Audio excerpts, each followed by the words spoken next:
It smelled like burnt hair and wet iron, a sour steam that clung to the back of the throat. But when you have less than 1 day of food left, you don't ask questions.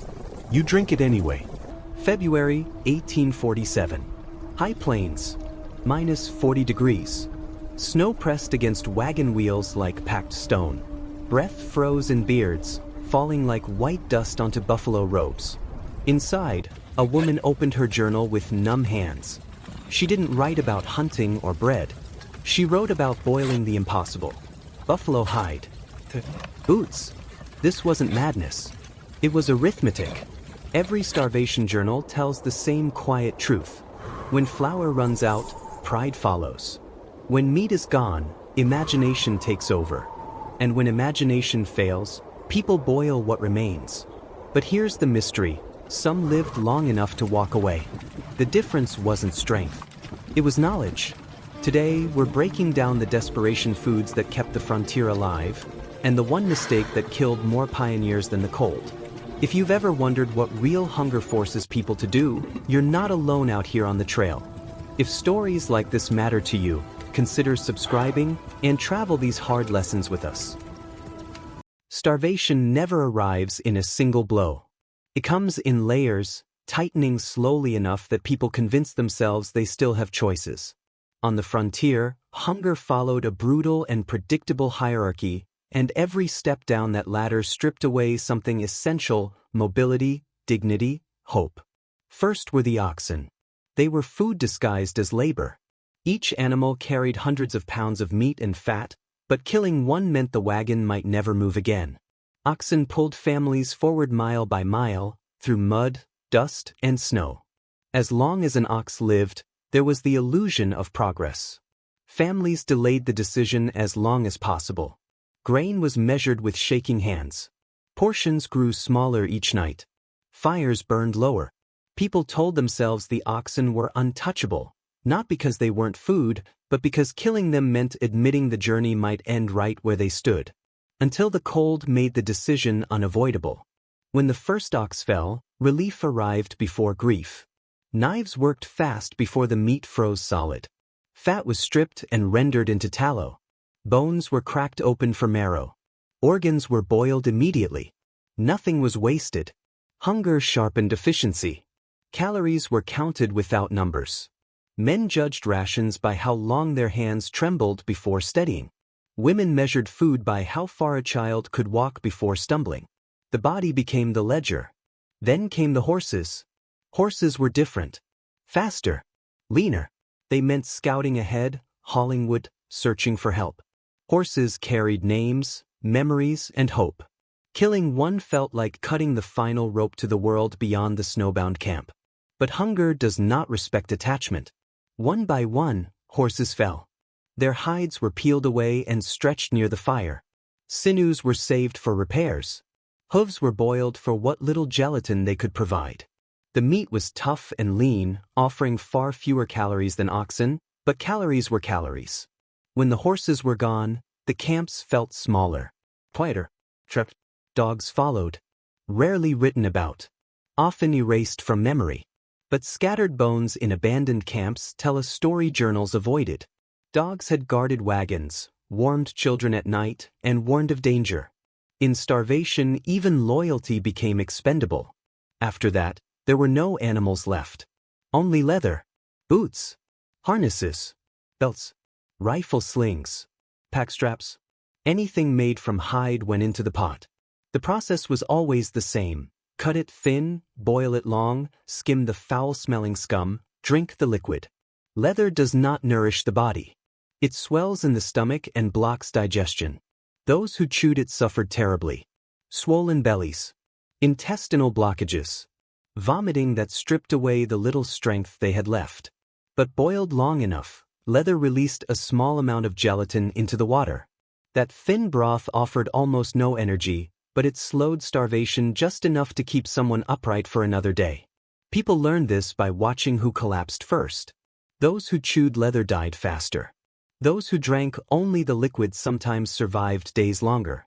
In starvation, days mattered. Winter pressed harder with each passing night. Fires burned lower as wood grew scarce. Snowstorms erased trails and landmarks, turning familiar ground into a white void. Wagons creaked and split under the cold, boards cracking like rifle shots in the dark. Children cried less as hunger deepened. Adults noticed with dread. Silence meant systems shutting down. It meant the body was conserving energy in ways it might never recover from. By this point, survival had nothing to do with bravery. Courage burned calories people could not spare. What mattered was restraint. Observation. Choosing the least harmful option among terrible ones, again and again. Starvation reduced life to decisions measured in hours. Starvation didn't ask who you loved, it asked what you could sacrifice next. Long before wagon wheels cut scars into the plains, indigenous nations had already solved a problem settlers barely understood. Hunger was not an emergency, it was a condition that returned again and again. Survival depended not on abundance, but on knowledge passed carefully from one generation to the next. To untrained eyes, the winter landscape looked empty. Snow-covered ground, leafless trees, frozen creeks sealed beneath ice. Settlers searched for game and found none. They assumed the land had nothing left to offer. But calories were everywhere. Beneath oak groves, acorns lay thick even after the first snows. Desperate settlers gathered them and ate them raw or hastily roasted. Within hours, sickness followed. Mouths burned with bitterness. Stomachs cramped violently. Some vomited until they could no longer stand. Word spread quickly through the camps, acorns were poison. They were wrong. Indigenous processing removed danger not with force, but with patience. Acorns were shelled and ground into coarse meal using stone mortars. That meal was then rinsed again and again in cold water. Sometimes for hours. Sometimes overnight. The water ran dark at first, heavy with tannins. Only when it ran clear did the bitterness disappear. Only then did acorns become food. Prepared correctly, acorn meal provided carbohydrates that released slowly into the body, energy without shock, nourishment without harm. Prepared incorrectly, it punished hunger with pain. The same principles applied to other desperate resources. Certain mosses growing along damp ground. Inner tree bark stripped carefully from living trunks. Roots that settlers dismissed as worthless or dangerous. Indigenous knowledge distinguished between what could sustain life and what would quietly end it. Preparation mattered more than quantity. Some pioneers watched these methods closely. They noticed the steps were exact. No shortcuts. No improvisation. Miss one stage and the food turned deadly. Follow them fully, and the land fed you even in winter. But many refused. Pride stood between hunger and learning. Some settlers believed starvation was more honorable than adopting what they called primitive practices. Others believed they could adapt the methods quickly, skipping steps to save time. Those mistakes cost lives. The families who survived longest often shared one trait. They listened. They learned that hunger punished impatience. That the land did not offer mercy, only consistency. That survival systems were built slowly, through observation, repetition, and respect. Indigenous knowledge was not hidden. It was practiced openly, refined over centuries, and tested against repeated famine and winter scarcity. What settlers lacked was not access, it was humility. As starvation tightened its grip, mockery stopped. Bitter meals became patient meals. Careless gathering turned into deliberate preparation. Fires burned longer as food grew safer. Children regained enough strength to walk instead of being carried. For some families, the shift came just in time. In the end, survival did not belong to the strongest or the boldest. It belonged to those willing to admit they did not know everything, and to learn before hunger made the lesson final. The land fed those who learned its language. These lessons moved quietly from camp to camp, and those who carried them forward often carried life with them. Staying with stories like this keeps that knowledge alive. Among the strangest foods recorded in frontier journals was something many did not recognize as food at all. It appeared in inventories and diaries under a plain name, portable soup. No descriptions of flavor. No praise. Just quiet acknowledgement that it existed and that it mattered. Portable soup was not eaten in its solid form. It could not be chewed. It could not be swallowed. In the cold, it resembled a brown puck, hard as wood, nearly odorless, and light enough to carry by the handful. To the untrained eye, it looked useless. It was anything but.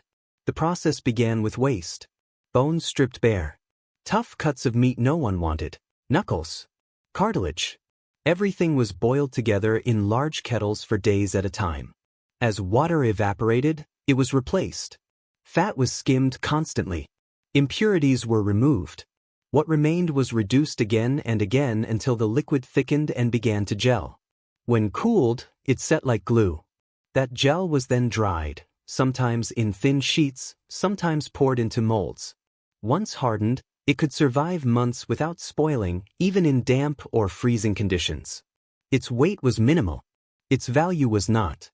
Portable soup solved one of starvation's cruelest problems: movement. When storms trapped camps, hunting failed. When wagons could not move, fires burned fuel faster than food could be gathered. Under those conditions, carrying calories mattered more than preparing meals.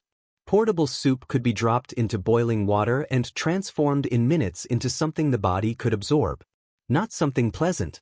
Something functional. When boiled, the puck dissolved slowly, releasing protein and fat in a form weakened bodies could process. It did not fill the stomach. It did not bring comfort. But it delayed collapse. It bought time. Explorers learned this early. Those who traveled farthest often carried the least weight. Portable soup allowed them to keep moving when fresh food disappeared. It turned bones and scraps into distance. In starvation conditions, taste became irrelevant. What mattered was absorption. People who tried to chew the dried soup found it useless. It clogged the mouth and offered nothing. Those who followed instructions, boiling it fully, found that it steadied shaking hands and slowed dizziness. Not enough to restore strength, but enough to keep walking. That difference mattered. Many pioneers misunderstood portable soup because they misunderstood hunger. They expected food to satisfy. Portable soup was never meant to satisfy. It was meant to function. It worked because it respected limits. Limits of digestion. Limits of fuel. Limits of time. In camps where it appeared, survival rates improved slightly, not dramatically, not miraculously, but measurably. The soup did not save people. It prevented them from failing too quickly. And on the frontier, speed of failure often decided who lived. When winter tightened, those who could still move had options. Those who collapsed had none. Portable soup did not come from desperation. It came from understanding reduction, concentrating value while discarding waste. It was engineering applied to hunger. That lesson echoed across the frontier. Survival was not about eating more. It was about extracting what mattered and carrying only that. It wasn't food meant to satisfy, it was food meant to work. Hunger leaves marks long before death arrives. It rewrites the body from the inside out, stripping it down to systems and failures, one layer at a time. At first, the changes are subtle.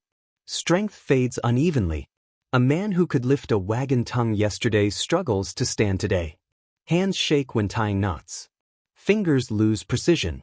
Cold penetrates deeper, lingering longer. Fires feel weaker even when they burn the same. Sleep becomes fragmented. People wake more often, not from noise, but from emptiness. The body demands fuel it no longer receives. Then dizziness begins. Standing too quickly brings blackness to the edges of vision. Steps misjudge distance. Falls become common. Bruises take longer to fade. Cuts refuse to close. As fat reserves vanish, the body turns inward. Muscle is burned for warmth. Legs thin. Arms lose shape. Shoulders slump. Every movement costs more than it gives back. Winter accelerates everything. Cold forces starving bodies to choose between heat and motion. Walking burns calories needed to stay warm. Sitting conserves energy but invites freezing. There is no correct choice, only less damaging ones. Scurvy arrives quietly. Gums swell and bleed. Teeth loosen. Old scars reopen as if time is moving backward. Joints ache relentlessly, swelling in the cold. Knees stiffen. Ankles lock. Even breathing becomes painful as connective tissue weakens. People begin to bruise at the slightest touch. A hand on an arm leaves purple marks by morning. Blood vessels fail without warning. The psychological effects are just as severe. Hunger dulls emotion at first, then sharpens it unpredictably. Some grow quiet and withdrawn. Others become irritable, explosive, unable to tolerate sound or movement. Arguments erupt over trivial things. Who took more broth, who stood closer to the fire, who slept longer. Decision-making collapses. People fixate on food that isn't there. They dream of bread, meat, fruit. They wake angry at reality. Some begin chewing grass or bark compulsively, not because it helps, but because the mouth demands action. This is where starvation turns deadly fastest. Rawhide chewed directly swells inside the gut. It absorbs moisture and expands, blocking digestion entirely. People double over in pain, vomiting what little fluid they have left. Intestinal blockage follows. Death comes faster than hunger alone would have caused. Those who survived longest learned restraint. They drank broth instead of chewing leather. They waited hours for gelatin to leach into water. They rinsed acorn meal repeatedly, even when thirst tempted them to skip steps. They ate slowly, not because there was much, but because the body could not handle more. Starvation punishes impatience. Cold compounds every mistake. Fires demand fuel that camps no longer have. Wood runs out first near settlements, forcing longer walks into snowbound timber. Each trip costs strength few can spare. Axes feel heavier. Logs take longer to split. Sparks sting numb fingers. Wagons deteriorate under constant freeze and thaw.